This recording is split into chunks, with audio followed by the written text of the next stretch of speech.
Welcome to Greek for a Week. I'm glad that you have decided to view another week of the book of Philippians. We are looking at verses 7 and 8 of chapter 1 as we progress through Paul's first paragraph there, verses 3 through 11. It is Paul's Thanksgiving, which is a rather lengthy one, but one that I think is worthy to take the time to walk through. So let's go ahead. We'll translate here as verse 7, which again is a little bit lengthy, and verse 8. So we'll begin with, because it is right for me to think this way about all of you, since I have you in my heart, in both my bonds, and in the defense and confirmation of the gospel. All of you being sharers with me of grace. Verse 8. For God as my witness,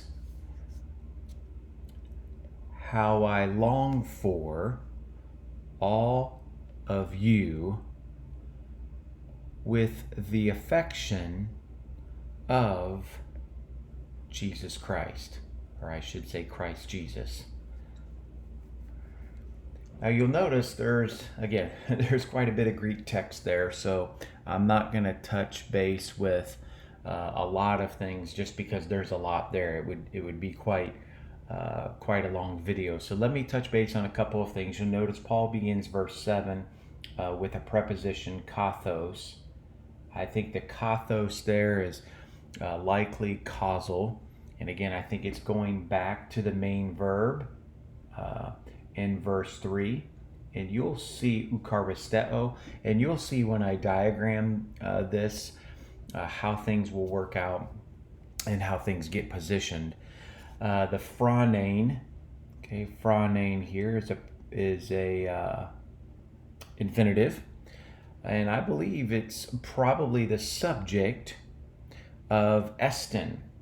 So it's probably the subject that comes over here to the verb estin, which, as you know, is a form of Amy. And I think you could reword that and say, because to think this way is right. So that's how you could reword it to suggest that the phronane, the infinitive there, is the subject of estin. To think this way is right. Then you have the huper, panton, humon.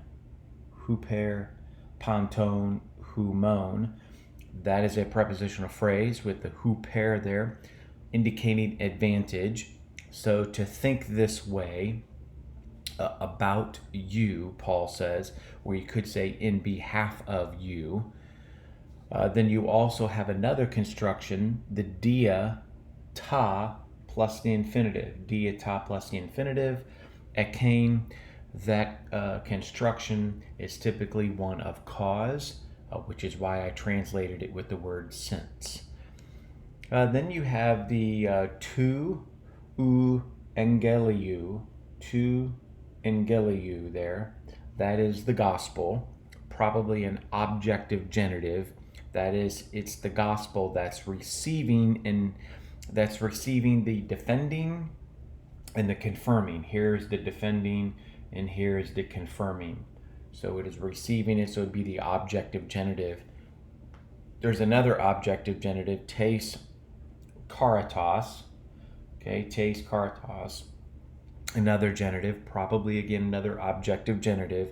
It's receiving the sharing. So all of you being sharers. So here's the all of you being sharers okay, of this grace here. So again, it's receiving the sharing, if you will. And then you have verse 8. You have a coordinating conjunction here, gar, all right, which brings verses 7 and 8 together.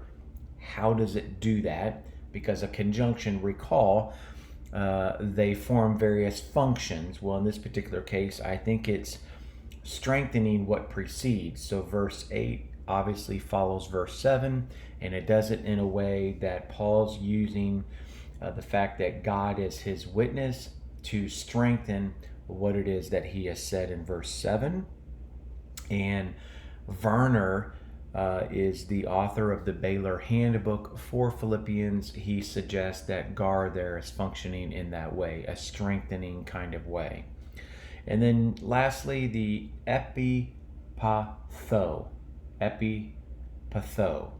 That is first person singular, present active indicative of epi. Let me go ahead and write this in here. Epipatheo.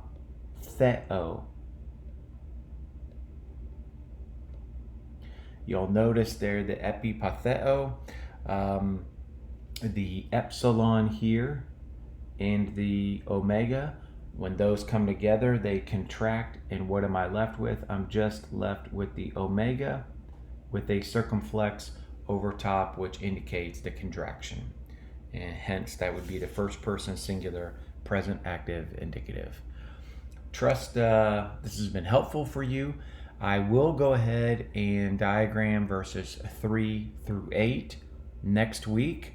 And then the following week, we'll begin verses 9 through 11. Have a great week.